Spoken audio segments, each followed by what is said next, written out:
Hello, everyone, and welcome to the Forge of Freedom podcast. I'm your host, Alex Ooley, and this is episode 139 of the Forge of Freedom. Today, I'm happy to welcome a familiar face back to the podcast, Donald Rainwater. Donald Rainwater was on the show last year, episode 32, to talk about his candidacy for the governor of Indiana, and he's back on the show again almost exactly a year later after the primaries to talk about his candidacy again, because now we're getting into the heat of election season. So with that being said, Donald, welcome back to the show. Well, Alex, thank you for having me back. I appreciate the opportunity to talk to you and to be able to share some ideas with the folks that are in your audience. So you ran back in 2020, and a lot of people think, why would I vote for a libertarian? And we talked a little bit about this last year, but you actually got a record number of votes for a third party and for the libertarian ticket here in Indiana back in 2020. It was over 11%, I believe, and you can correct me about that if I'm mistaken about that. No, you're correct. It was 11.4%, and I'll take it a little further here. We got 345,567 votes. Which was the highest raw vote total that any third-party candidate has gotten in Indiana in a three-way statewide race.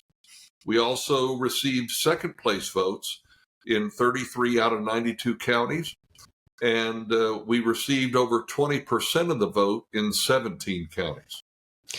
So we'll parse out more of the details about what you hope to accomplish as governor and some of the more particular policy positions that you have.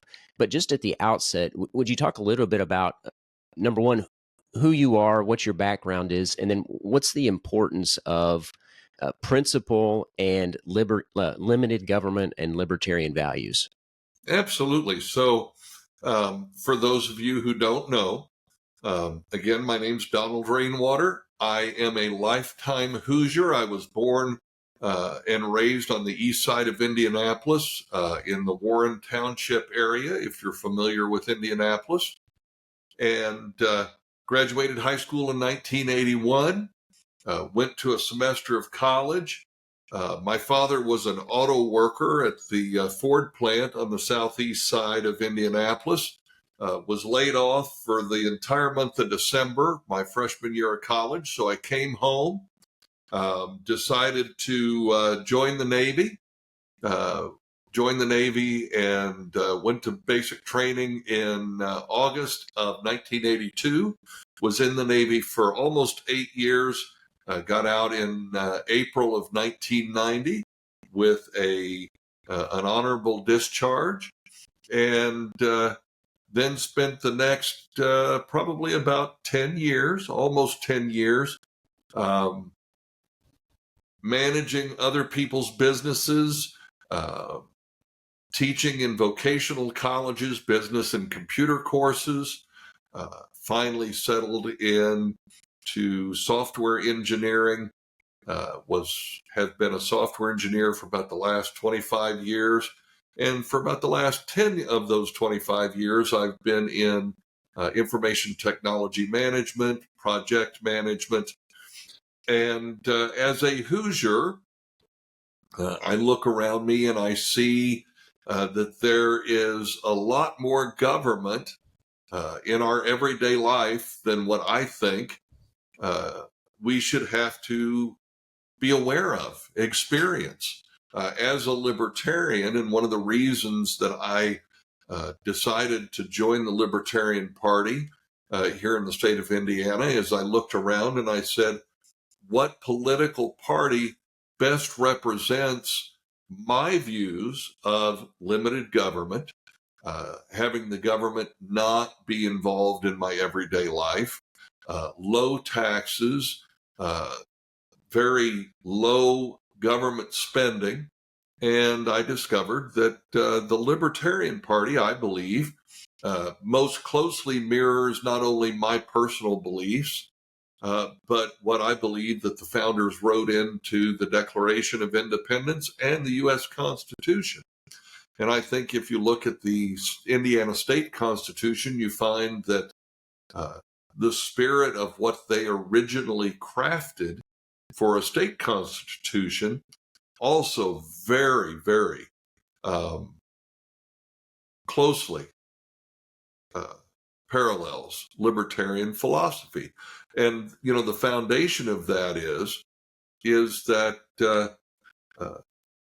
good ideas don't require force. The non-aggression principle, if you will, that any attempt to pursue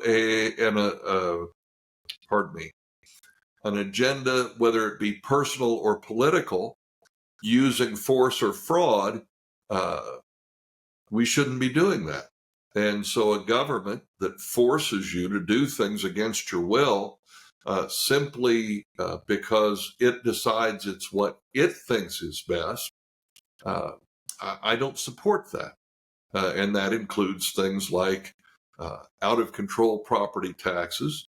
The income tax, period, I think is both morally and ethically wrong, because James Madison said that property and property rights are one of the foundations of a free society. And when you can't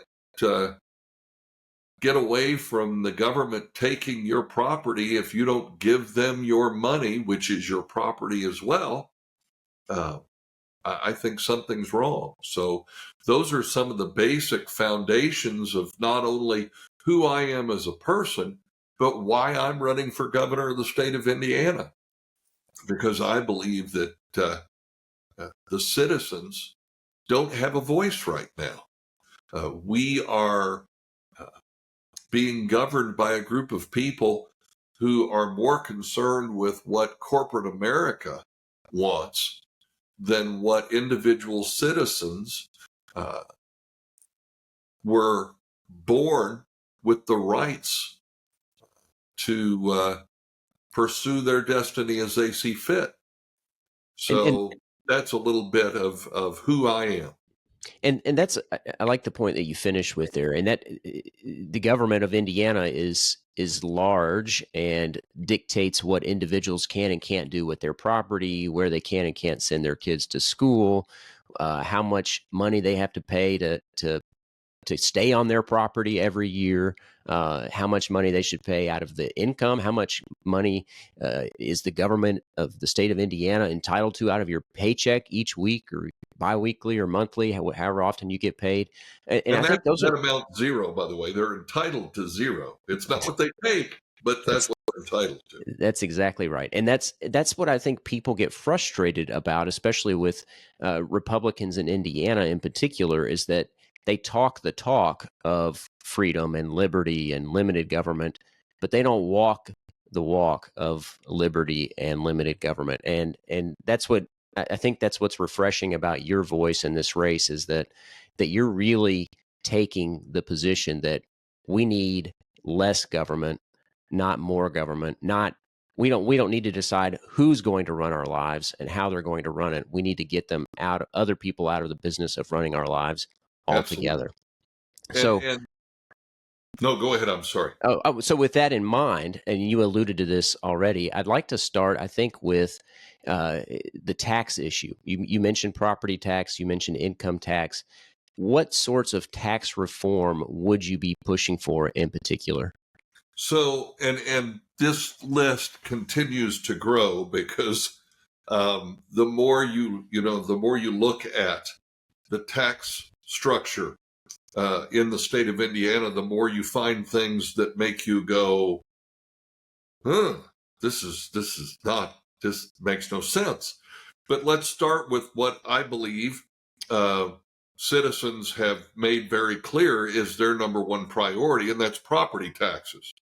Right now, we have a constitutional amendment in Indiana that I've referred to as a red herring. They say it's 1%, your property tax is 1% of the assessed value, and that's a property tax cap. I don't consider that a cap, because they can come out, reassess your property, and your property taxes keep going up. I've made the comment that if that's a cap, then the cap is loose and it's about to fall off. Yeah. And on Because- top of that, if you don't pay their minimal so-called tax, they can still come and take away your property. Absolutely. Yes. And so what I have proposed, I think is really simple and straightforward. I believe that we should, first of all, put a true cap of 1% of the purchase price of your property. The only true way to value, the only real measure of the value of your property is what you paid for it. And you don't realize any additional value until someone else pays you for it. And so the concept of an assessment to me is here again, the government being able to set the value of your property to whatever they want it to be so they can charge you more for it. Yeah. And that's just wrong. So I would put the value at 1% of the purchase price of your property. And then I would take it the next step and I would say, look, the reality is we have a sales tax here in Indiana that's 7%. When you buy a piece of property, that is a sales transaction. So if you're going to have to pay any tax at all, it should be limited to 7% of the purchase price of the property. So instead of saying, okay, you have to pay 1% for the rest of the time you own the property, let's just say that when you buy a piece of property, you owe 7% sales tax on that piece of property. And you can pay it at closing if you want to, if you can wrap it in your mortgage or pull it out of your wallet, however you want to do it. But if you can't, then we'll do what we do today. Escrow it, 1% of the purchase price for 7 years till you've paid 7%. That's the equivalent of a sales tax. Now you're done. No asset forfeiture, no senior citizens losing their home because they can't, they've paid off their mortgage, but they can't pay the ever increasing property taxes. It's just a simple bang, bang, boom, 7% and you're done. Yeah. That I think is a pretty simple plan. Yeah. And I like that because it balances, of course, as libertarians in the ideal world, there would be no tax on Right. property at all. But we also have to contend with reality. And that is it would be hard or difficult to bite the apple completely all at once. Right. So to the extent that we can cut it away or phase it out, I think is a fantastic plan. Because like I said, we have to contend with reality. And I think that that's far better than the current the status quo, at least as it stands right now. Well, and unfortunately, the reality is until we can actually prove that we can live on less, people will fight the idea of eliminating the property tax with, well, how will we pay for police and fire and schools? And so one of the things that I believe as a libertarian, we need to be able to govern and show that, hey, libertarian ideas can work. And we can, in fact, significantly reduce the amount of tax revenue, if you will. I hate calling it that because revenue is something that a business earns. And I don't believe that government, one, should be a business, and two, government doesn't produce or earn anything. So the idea of calling it revenue is a little frustrating, but that's what they call it. So we'll call it tax revenue, and we'll make the observation that since they're addicted to this money, we need to wean them off of it. Yeah. That they just can't go cold turkey. Yeah. So you're exactly right. That in a perfect world, in a libertarian utopia, we wouldn't have property taxes at all. And I tell people all the time, if I had my way, I would wave a magic wand and we wouldn't have property taxes. Yeah. And people say, well, how would we do this? How would we do that? First of all, there are plenty of ways to restructure things in a more user fee type of situation, voluntary user fees. But here again, that's a perfect world scenario. Yeah. One thing that I do like to tell people is don't tell me that reducing property taxes will hurt police, fire, and schools, because they've already done that in a lot of communities with tax increment financing districts. Yeah. And what we need to do is get rid of government-funded, taxpayer-funded economic development that pulls all of this money away. Well, and that question that has been posed to you, well, how would we pay for X, Y, or Z if we didn't have this value, these dollars that have been confiscated by government to run government, the revenue that the government calls it, right?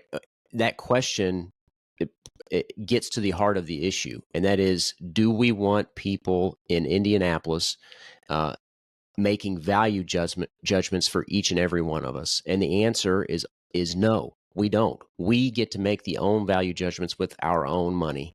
And if there's something that's valuable to us, we will spend the money on it. And it's not through the coercive mechanism of government. Is that fair? Yeah. Okay. So the property tax, you've got the phase out plan. What would be your next priority in terms of tax? I know you said there are so many things that you could talk about in terms of in the tax realm. We'll try to limit it just a little bit here. What would be sort of your next priority in that arena? Well, I think the next one that we really have to look at is the income tax and eliminating it, because here again, the idea that government can take your property, your earnings, if you will, before you ever touch them, is just inherently wrong. And here again, when Lieutenant Governor Crouch, during her primary campaign, borrowed my idea to get rid of the income tax, they told her that if you got rid of the income tax, that would reduce state revenues, again, by $8 billion a year. We can't do that. Well, according to the National Association of State Budget Officers, the state of Indiana has increased annual spending from the general fund a total of $10 billion a year since 2019.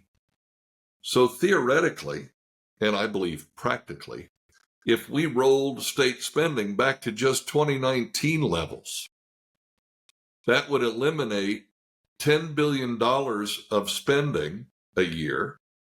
We could eliminate the state income tax, which is $8 billion, and still have a $2 billion a year surplus to look for other ways to cut taxes. So I think there's a mathematical road to getting rid of the state income tax. And here again, I think it's wrong that income is taxed in the first place. So that would be my number two. And that's not a novel idea, right? I mean, other states have done this. I think Florida and Wyoming and maybe others have no income tax, right? Right. Yeah. And the funny thing is I've heard people say, well, we would have to raise the sales tax. But there are states, I believe Tennessee has no state income tax, and their state sales tax is 7%, just like ours. So, well, the flip side of that, and I'm not an economist, but if people have more money to spend because they get all of their income, guess what? They're also going to be buying more stuff and paying more sales tax. So, well, Oh, I'm sorry. Go ahead, Alex. Oh, so there is some makeup there. I don't know what the overlap is there Right. exactly, how the numbers crunch, but that if people have more money to spend, they'll spend more money. That's right. Well, and there's another aspect to this that I think kind of folds in here that a lot of folks maybe aren't aware of. Um, the U.S. Chamber of Commerce back in August of 23 uh, issued a report saying that in the state of Indiana, for every 100 available jobs, there are only 72 available people to fill those jobs. We have a 28 per 100 worker shortage in the state of Indiana. Now, that's a problem we need to solve, and I'm smart enough to know you don't solve a worker shortage by going out and giving big companies, big corporations, an incentive to bring more jobs to Indiana. That does not fill the gap of your worker shortage. It Yeah. creates a bigger gap. Mhm.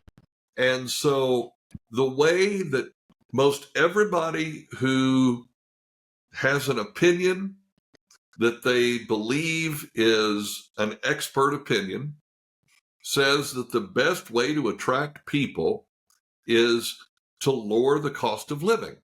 And one of the first things that you can do to lower the cost of living in your state is reduce taxes. And so if we reduce taxes, we'll have more people living in Indiana. And there's an old sales cliche where salesmen used to say, well, we lose a little bit on every sale, but we make up for it in volume. And the concept there is real simple. We may not charge one person as much as we could, but we sell so many that we make up for it and we make the money we need. And it's the same thing with taxation, in my opinion.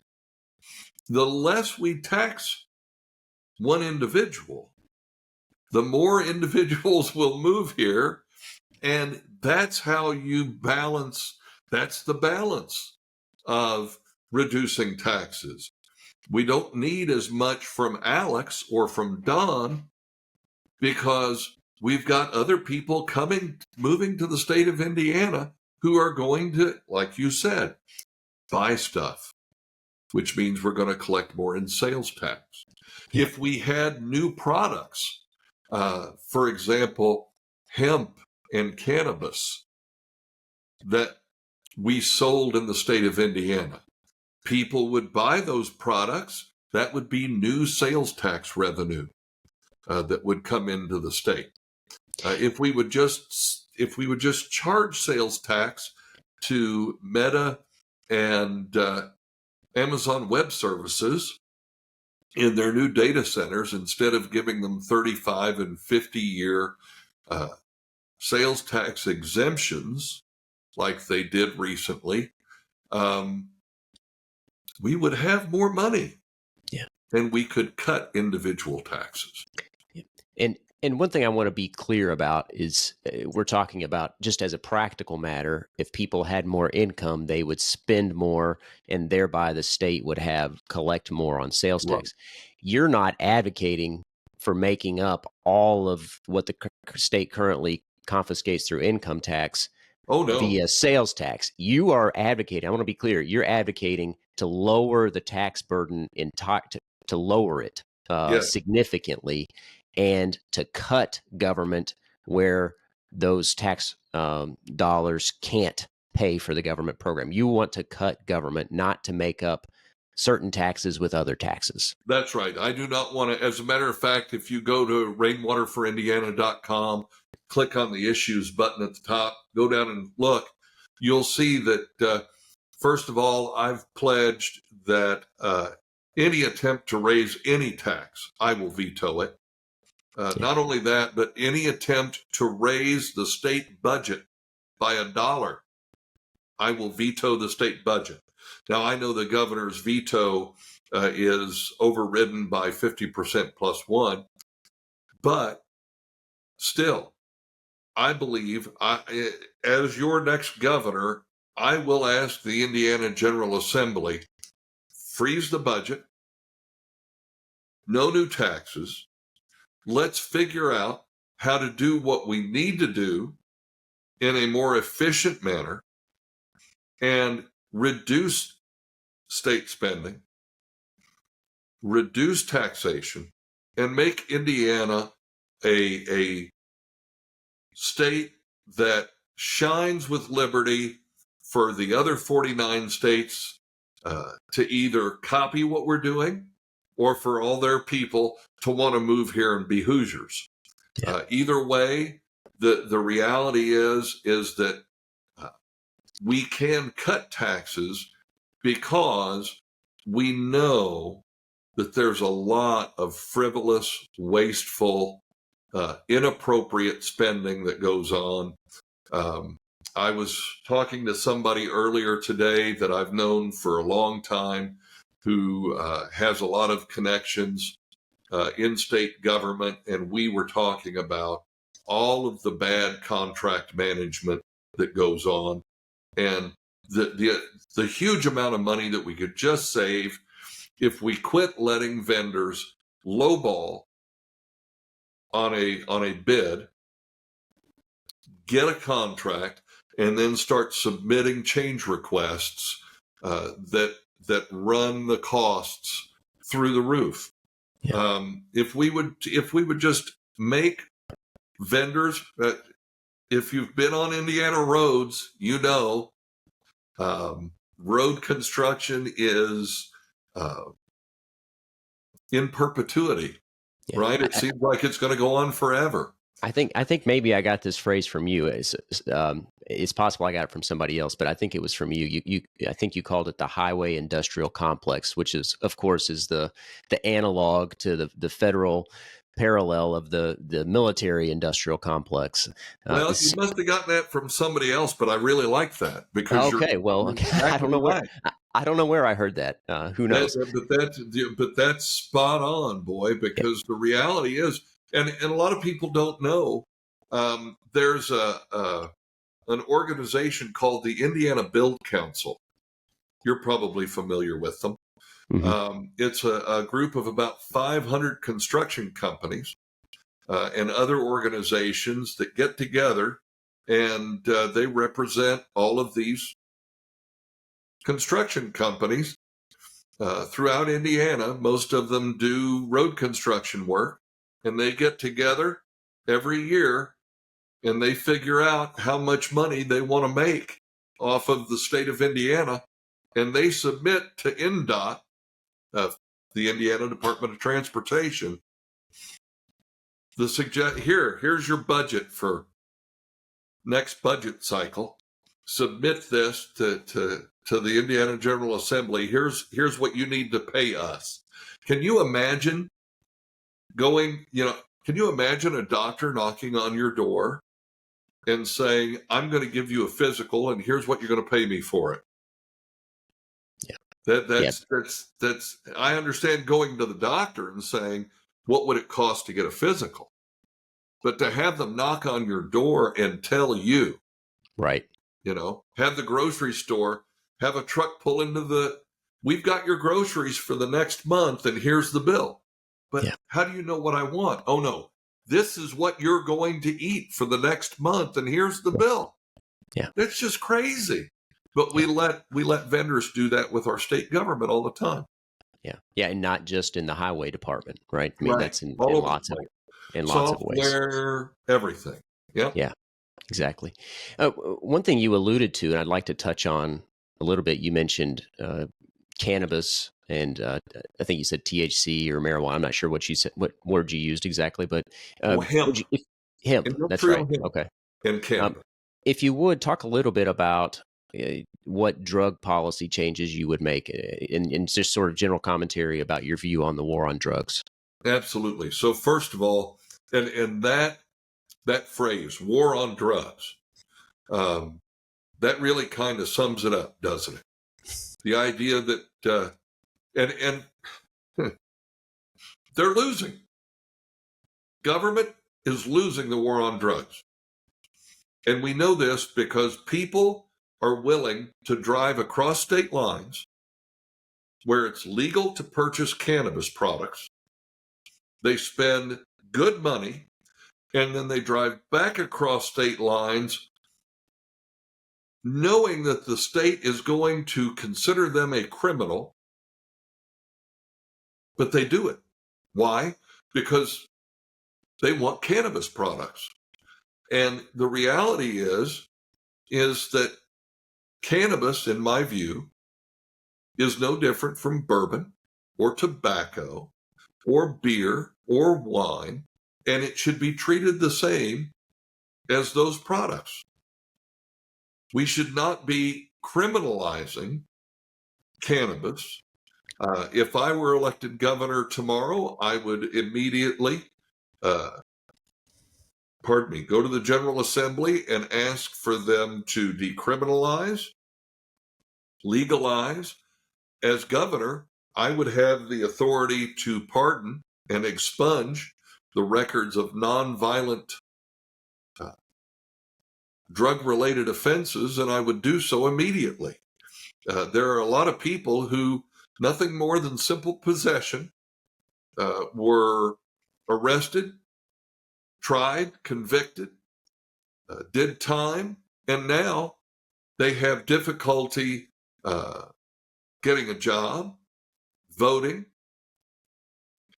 exercising their Second Amendment rights, and all of these things shouldn't exist. Yeah. You should be able to make that choice for yourself, make that decision for your own life, and government shouldn't be involved. And that's the real foundation of it. It's not whether I think cannabis is good for me, bad for me, good for you, bad for you. First of all, what's good for you or bad for you is none of my doggone business. That's up to you. Now, if you're trying to do something to me, that's my business. But what you do for you is none of my business. And whether I agree with what you do or not, I will always strongly defend your right to make that decision for yourself. I don't have to agree with what you do in your life. I just need to agree that we all have the right to choose for ourselves. And so with cannabis, that's one of the main things that I think that we really need to understand is that it doesn't matter whether I like it or not, or do it or not, or think you should do it. It's none of my business whether you do it or not. That is up to you. Yeah, and I think that I like your point here. This goes back to the beginning of our discussion about foundational libertarian principles and this concept of self-ownership. I mean, that's where it all begins, right? Is with self-ownership, the idea that we all have a superior claim to our own body as with respect to everyone else except God, if you believe in a God. But right. With respect to every other human being, we have a superior claim to our own body. And that's where it all starts. And that's where the non-aggression principle comes in, because I can't aggress against your body, against your property. And that's what the war on drugs does, is it tells you what you can and can't do with your own body. And like you said, the drugs are certainly winning the war on drugs, and it's an unwinnable war without a complete police state, which nobody wants. And even then, the government would lose the war. Right. So, and it actually goes, what's the right way to say this? This leads into other areas where we need to apply the same thought process, because there are people who are terminally ill, and they have an opportunity to try a treatment that government has not yet approved. And so they can't, because government hasn't approved the treatment. Government should have no say in that. If you want to try an unproven treatment, you should have the personal authority to do that. Let's be honest. 4 years ago, the government forced us into a situation where we felt like we were being mandated to take a treatment that wasn't proven, the COVID vaccine. And so we have a situation where government wants to force us to do something we don't want to do, but then won't let us do things we do want to do. And this is an inherent problem with big government. When government is small, government doesn't have the authority and the power to do these types of things. But when we allow government to get big, and I hopefully I won't offend anybody when I say that, government in a lot of ways is like a tumor. If you let it keep growing, eventually it will destroy you. Yeah, that's exactly right. And this is what we've come to in government, whether we realize it or not. How many people do you hear talk about the fact that I've given up on voting because my vote doesn't matter because it's all rigged? Now that's what you hear, right? It's all rigged. Well, how did that happen? Well, we let it. Yeah. If that's what has happened, it's because we've allowed it. Yeah. And these are the things that we have to realize, whether it's the wasted vote comment, right? I hear people say, well, I'd vote for you, but they say it's a wasted vote. Well, the only wasted vote is the vote that you have, but you don't use. Yeah. And so. Well, and let's talk about that since you brought it up. I think it's a good time to talk about that. This is my perspective, and I want you to get your commentary on this. That a vote for libertarian is not a wasted vote, because at the very least, even if the candidate doesn't have a good chance of winning, it sends a signal. And it sends a signal to everybody else who's running that if you want to get my vote, you have to earn it. And that you have to earn it by respecting my ability to control my own life and my liberty, my freedom. And if you want to earn my vote, you have to show that you're going to appreciate and respect those priorities, those principles. And I think that a vote for you sends that signal. Well, and I think you're correct. And I would take it a step further. And this is, to me, imagine, if you will, a sports team with a 0-10 record, scheduled to play in a game, and just saying, we decide we're 0-10, so we're probably going to lose anyway, so why even play? Now, maybe that makes sense to some people, but it doesn't make sense to me. You don't vote for somebody because you think they're going to win and you want to be on the winning team.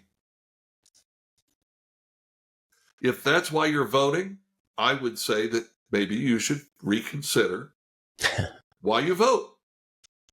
What that vote is for, and how it affects. And like you said, Alex, it does send a message, but it does more than that. I've heard people say, well, you can't win. And I go, well, mathematically, if I get the most votes, I do win. So saying I can't win is invalid. I can win. I'm on the ballot.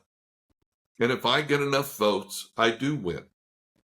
And so the question is, will people step up and say, this is what I believe is right.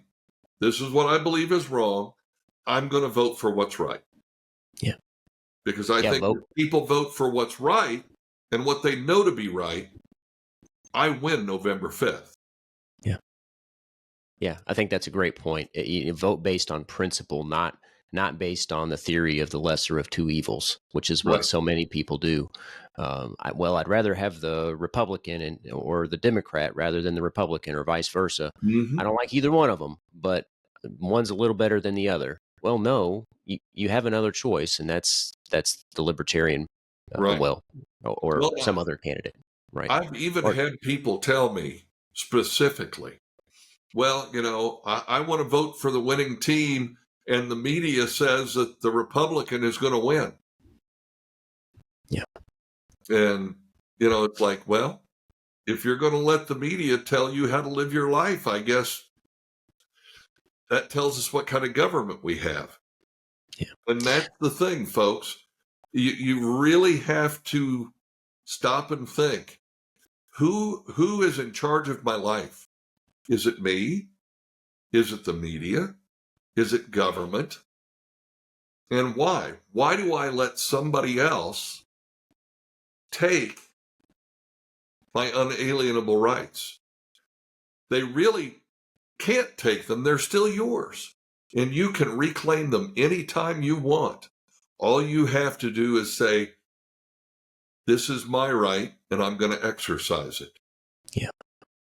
Yeah, and that's a great point as well. When we're talking about fundamental principles, that the Constitution of Indiana, the Constitution of the United States, they were adopted to protect rights that we had that pre-existed those documents.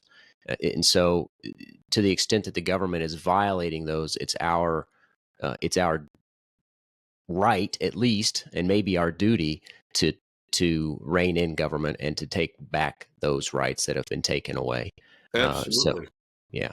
And, And you don't get that by voting for more of the same.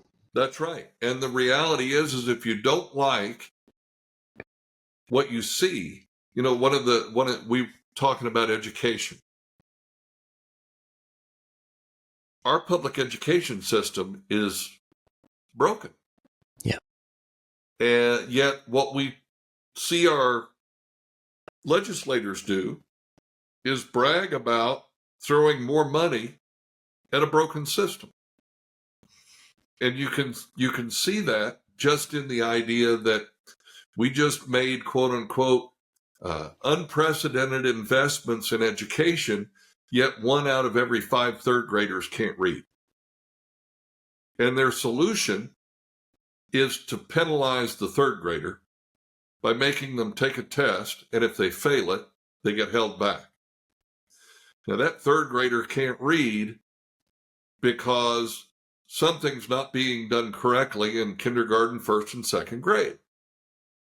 But instead of the system saying, hey, we're screwed up, we're making a mistake somewhere, they go, nope, we're just going to throw lipstick on a pig. We're going to spend some more money. We're going to blame it on the kid, because you can't tell me that saying that you're going to hold a child back isn't blaming the kid, because you're penalizing the kid for the fact that the system didn't do its job. And when they say that we don't have enough Hoosiers trained up well enough to fill these high-paying jobs, well, whose fault is that? Who's in charge of education in the state of Indiana? Your government is, your state government.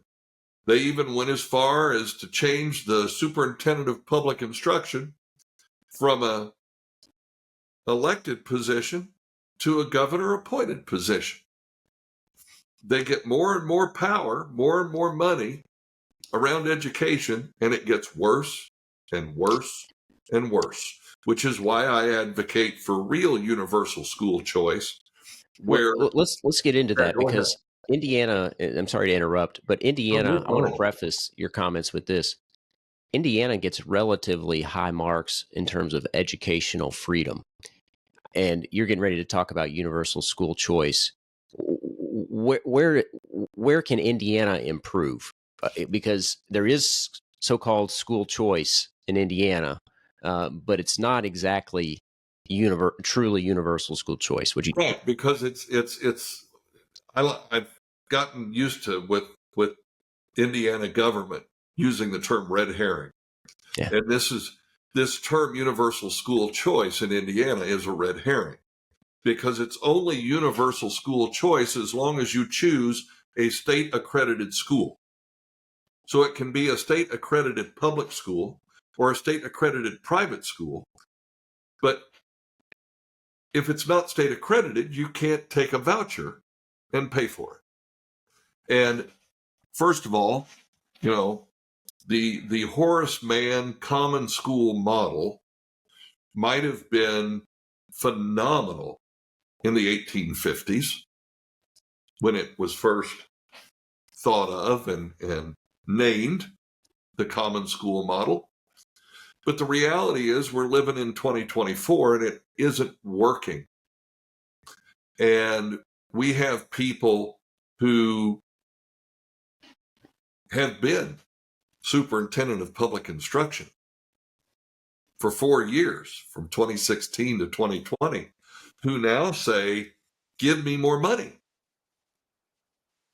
We've got to do better. We got to spend more money to fix education. And the truth of the matter is, folks, competition will fix education. The reason that public education is in the mess that it's in today is because it's a monopoly. And when you say, yes, but I can homeschool, sure you can. You can homeschool, but the state makes the rules. There may not be many rules, but they still have rules, and you have to follow them. You can send your child to a private school, but to get a diploma, it has to be an accredited private school in the state of Indiana. So they have to follow the state's rules. And folks, that's not competitive, innovative education. So my version of universal school choice would be that you get the money for your child and you can take that money to any school, public or private, online, brick and mortar, doesn't matter. And you decide how that money gets spent for your child's education, not the state. We need to do away with truancy laws. Here again, truancy laws are coercive force to make you comply with the state government's monopoly on education. And it's really ethically and morally wrong. And we need to do something about it. We need to fix education by decentralizing it. We need to, here again, make the State Department of Education much smaller. We need to get the strength and the power back in the hands of parents and teachers, local school boards. And this idea that a state government meeting, like a school board meeting, that they can remove you because you're being disruptive, we've got to do something about that too. Because just because you express an opinion that they don't like doesn't make you disruptive. It makes you a parent.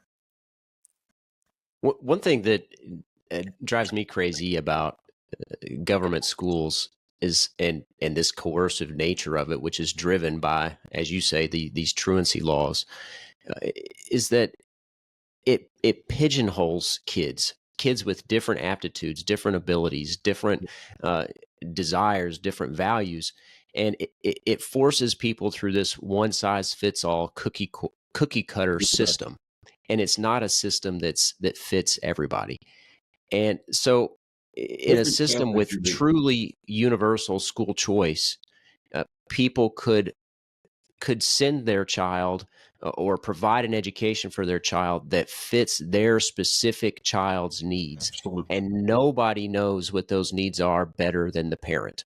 It's not Absolutely. some bureaucrat in Indianapolis. It's not some teachers union. It's the parent.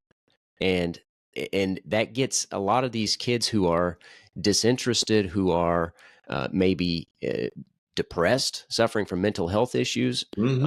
often as a byproduct of being forced through this system that doesn't fit their needs. Yeah. And I think it puts the power back into the hands of the parent where it's supposed to be. You're exactly right. And I've pulled up, folks have probably noticed by now, if you're watching this podcast by video, I've pulled up your website, rainwaterforindiana.com, one of your issues pages where you talk about, it's called Empowering Hoosier Families, the Vision for Universal School Choice, where you go into your approach here and what it really means to have universal school choice. And that includes opting out entirely. Right. I Right. mean, it's not just getting a voucher and taking it to an accredited school that's approved by the state. It's using that funding somewhere else entirely that's not accredited, or opting out entirely. So Yeah. for folks who want to know more, definitely go check out your website on this issue and many others. You've got a pretty comprehensive website in terms of the issues, and I encourage people to go check that out. The other Absolutely. thing that you touched on that I'd like to mention just briefly, I like to show this chart whenever I can. It's a chart that I got from Daniel Mitchell, who is an economist and runs a website that I like to follow. It's a chart that shows the trend line in terms of scores on reading, math, and science, and the blue line, which is the cost. And you can see Hmm. that the blue line has just gone up astronomically, the funding that's gone toward government schools, and the test scores at the bottom have either stayed steady or gone down slightly. So Right. this is not a funding problem at all. So No. that argument goes nowhere with me or with the facts or the data. Well, and I'll tell you, I was actually at the Hancock County Fair over the weekend, and young couple came up and we were talking. They're both teachers. One's an elementary school music teacher. The other's a high school music teacher. And they're both in their first, second year of teaching. And we were talking about what their salaries are versus the salaries of the administrators in the school district. And one thing that I can say with an absolute straight face is that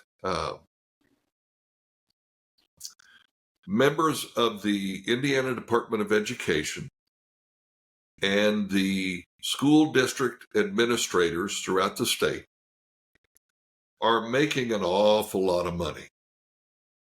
An awful lot of money. I encourage you, if you haven't done so, go and research and find out how much your school administrators are being paid and how many of them there are. And then ask yourself a question. Are my children, are my grandchildren seeing the money that is being spent on education in Indiana? And then go look at the state budget. You can actually Google Indiana state budget, and it will take you, and you can go and look. And if you look at the education budget, you'll find out that, for example, our education budget funds the Indiana Arts Commission. Now, I believe in the arts. I believe very heavily in the arts.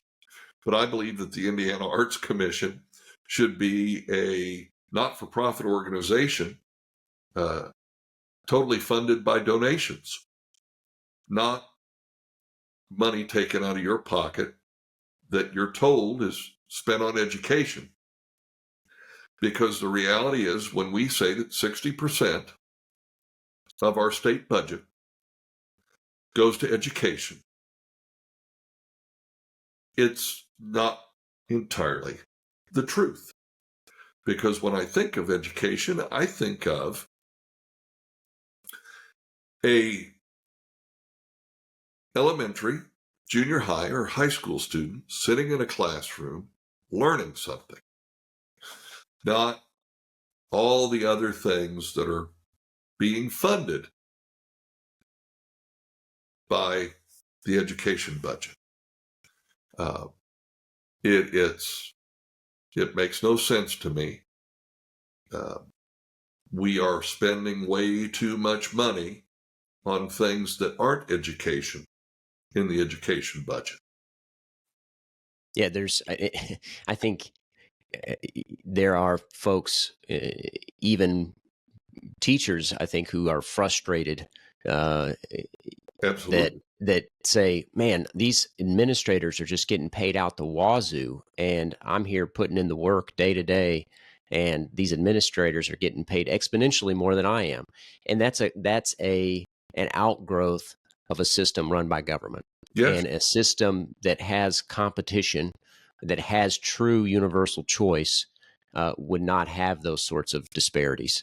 Absolutely. The people providing the real value would be the ones getting paid. Yeah. Yeah. Well, and here again, there are so many educational opportunities today that wouldn't cost what we're spending.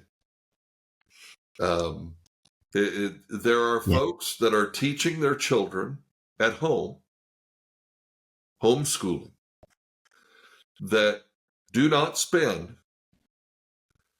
the amount of money allocated per student by the state of Indiana. Yeah, not even close. Nowhere close. Yeah, like 10%. And they're probably getting a much better education than what they would be getting in a government school.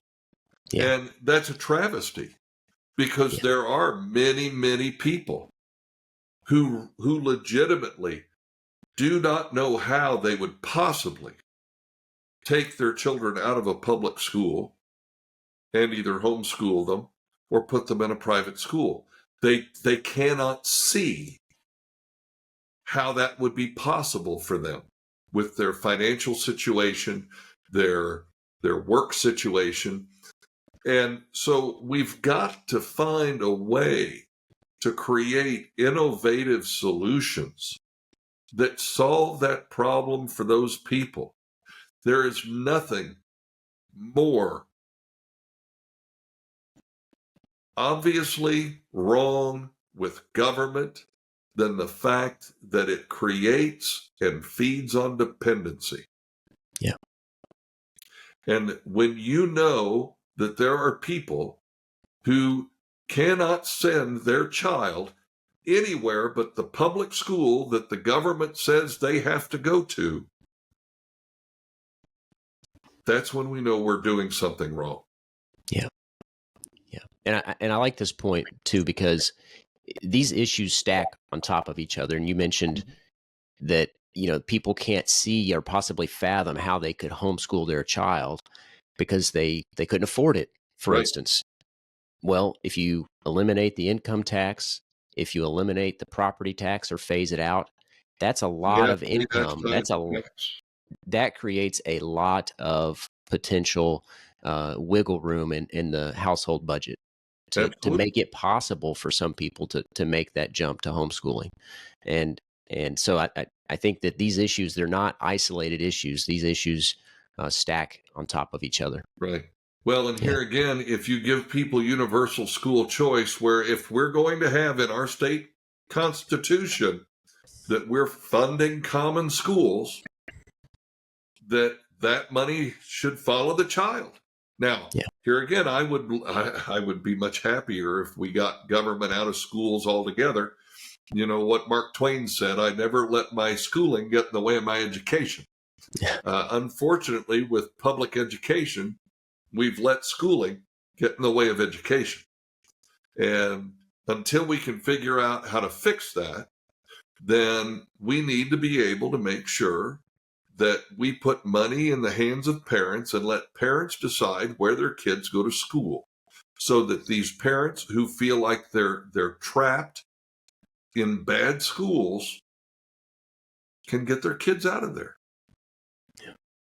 Yeah. No better way to make a whether it's a restaurant or a store or a school, no better way to force it to get better or go away than to provide good, solid competition.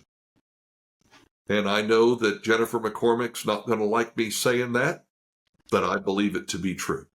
Yeah. Yeah. And I couldn't agree with you anymore.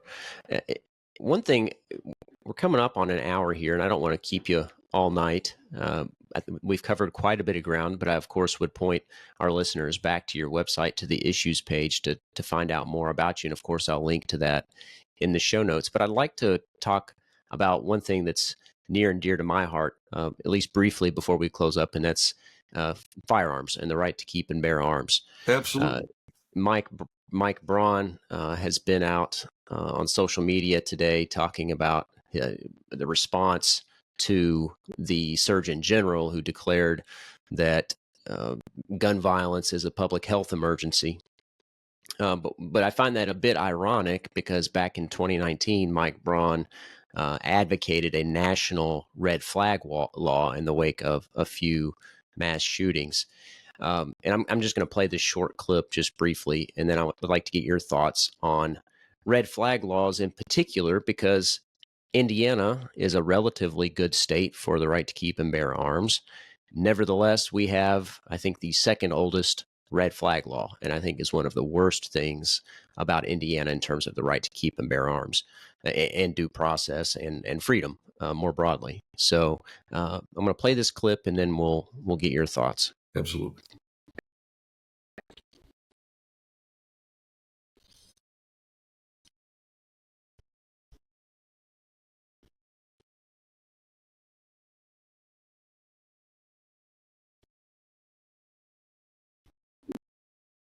So there I played just a short clip from an article from WLKY from 2019, where Mike Braun was advocating a national red flag law. Of course, Indiana already had one in effect in 2019. I think has had one since 2005. I'd have to go back and look that up to know the exact date, but it's been quite a while.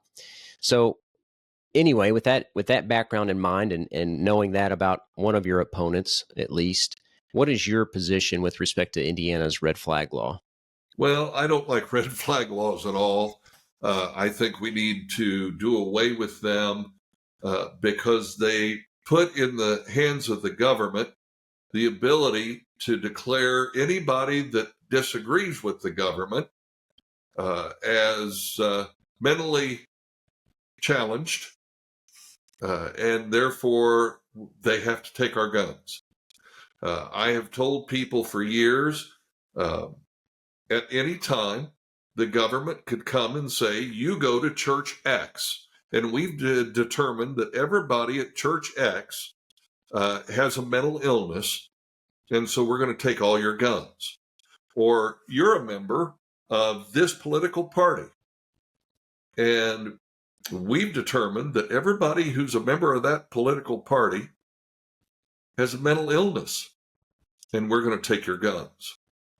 And folks, you can look at me all day long and say, oh, that'll never happen here. You're wrong. It could happen here. And the red flag laws are written so that it could happen here. And it scares me to death, because I understand that the Second Amendment was not written so that I could go hunting. The Second Amendment was not written so that I could protect my home from invasion by a burglar. The Second Amendment was written so that I could protect myself from a government that was trying to oppress me. And that's why it's important not to put tools in the government's hands that allows it to take away my Second Amendment rights. That's my opinion. Yeah. Yeah, and I think it's you alluded to it. I think I'll just uh, say just a bit more about how the red flag laws work, and I should have done this at the outset. But um, if somebody makes an allegation that you're a danger to yourself or others, the government, like you said, can come and take your firearms away without a hearing. Okay, and so of course due process is something that's mentioned twice in the Bill of Rights um, and in the Constitution, and you're not given due process. By that I mean you're not provided an attorney, you're not given a hearing, you're not entitled to confront and cross-examine witnesses that have made these allegations until after your firearms have been taken away, until after your property, until Right. after your rights have been taken away. And they focus only on the gun.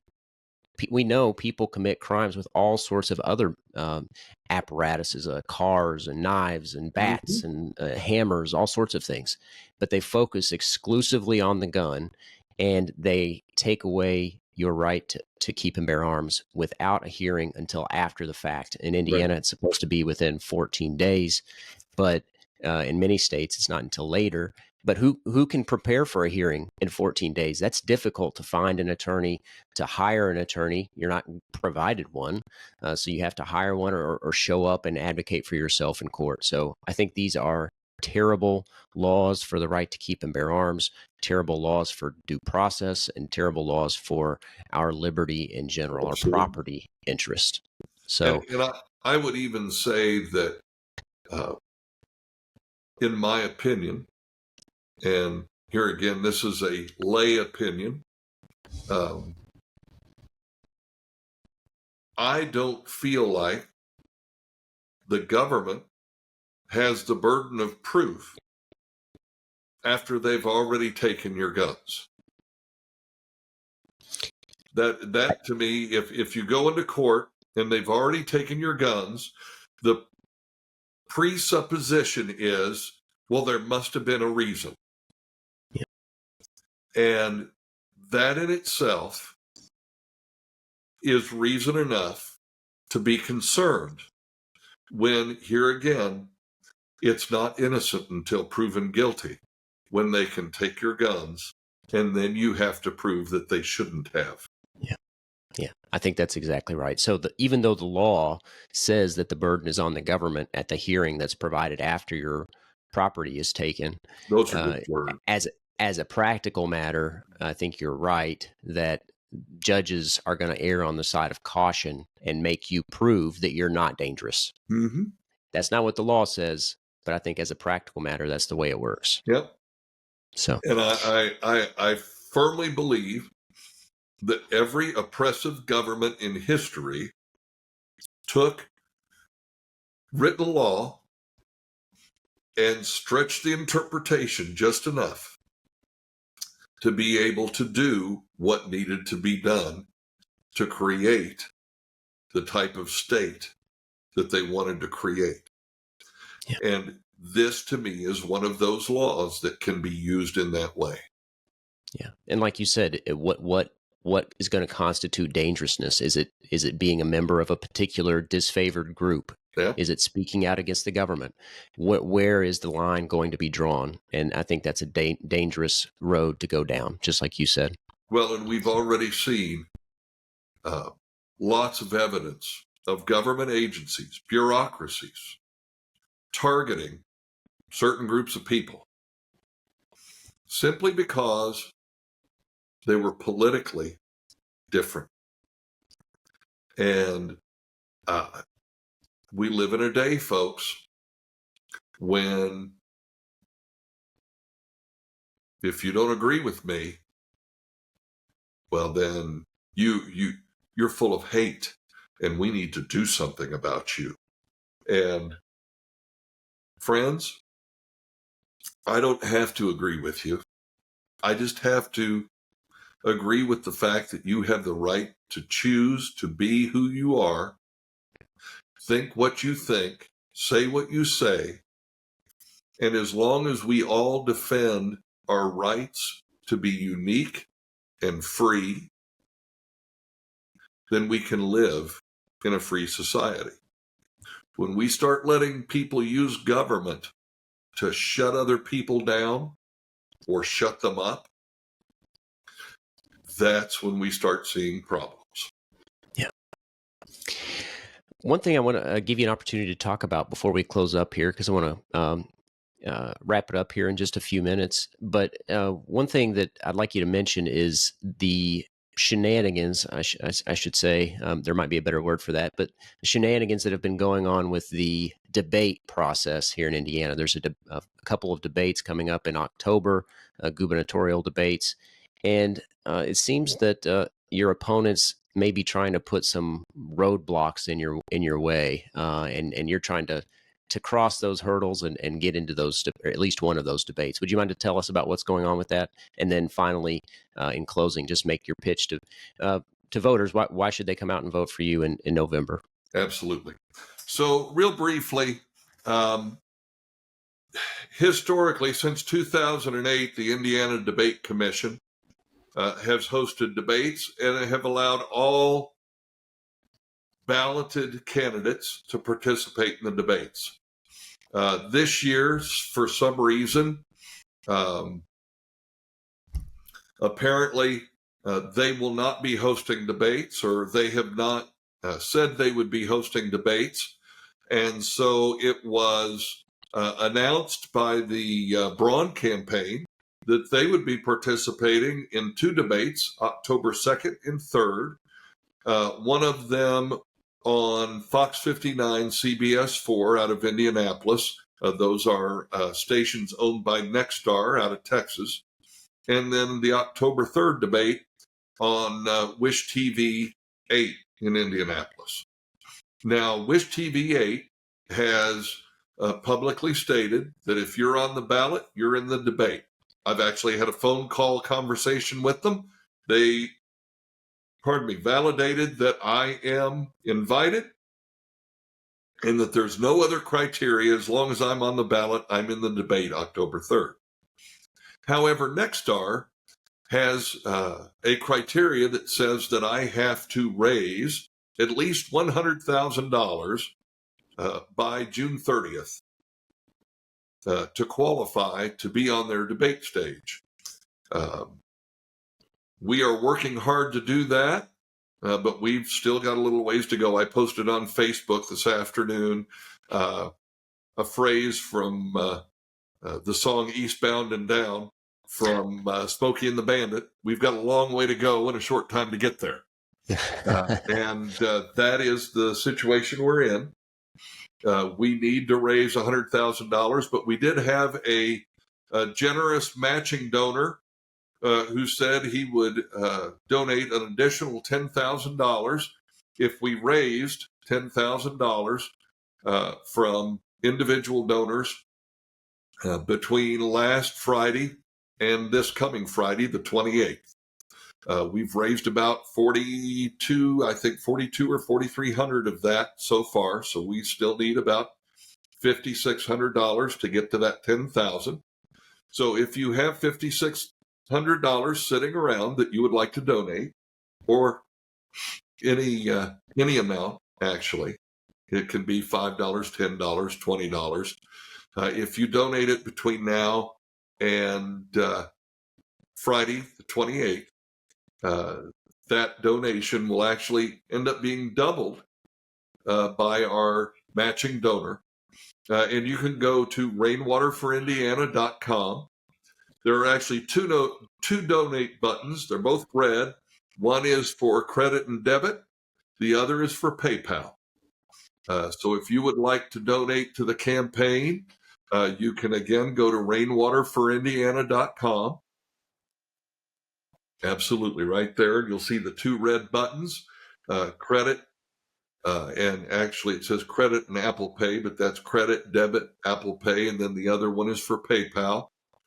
And make a donation.